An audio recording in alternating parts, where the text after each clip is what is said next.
Экономи сэтгүүлийн редакц Монголын орон сууцны санхүүжилтийн суурь сэтгүүлийн тусгай дугаарыг бэлтгэн гаргалаа. Сэтгүүлийн онцлог нийтлэл болох нийтдээ байх нь нийтээрээ хөгжихийн үндэс нийтлэл, өрхийн орлого нийтдээ орон сууцны зээл, санхүүжилтийн талаар онцоллоо.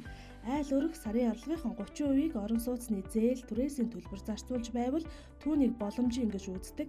Харин манай улсын хувьд өрхийн орлогот нийтдээ орон сууцны санхүүжилтийн тогтолцоо Монголын ипотекийн корпорац байгуулагдахтай зэрэгцэн бүрэлдэж эхэлсэн байдаг. 2013 онд ипотекийн хөтөлбөр хэрэгжснээс хойш өнөөг хүртэл 142 мянган айл 10.5 их найт төгрөгийн ипотекийн зээлд хамрагдаж тэд нийт 1.6 сая метр квадрат орон сууц худалдаа авчээ.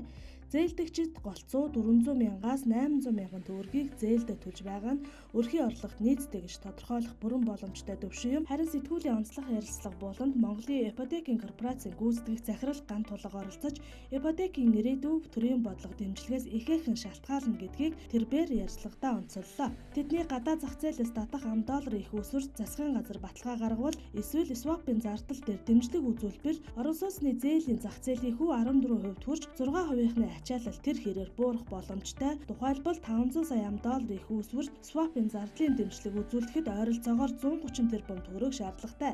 Сэтгүүлд мөн эдийн засаг, санхүү эдийн засгийн дээд сургуулийн багш профессор Дэлгэр сайхан зочин нийтлэлээр оролцлоо. Тэрбээр зээлийн хүү өндөр байгаагаас ипотекийн санхүүжилт хязгаарлагдаж эрэлтээ гүйцэхгүй болсон. Энэ нь макро эдийн засгийн шалтгаантай. Тиймээс макро орчин зээлийн хүүнд анхаарах нь ипотекийн хөнгөлтэй зээлийн ачааллыг бууруулах бас нэгэн чухал гарц болохыг нийтлэлдээ дурджээ. Түүнчлэн олон улсын хөрөнгийн зах зээл дэх МИК-ийн нүүдэл тэр дундаа 2019 оны үйл өн бонд болон түүний дараах бүртээ хулан бондуудын онцлог, тэдгэр бондын их үүсвэрээр бүтээсэн үн цэнийг итгэл бүүхайсан бондууд нийтлэлд онцоллоо.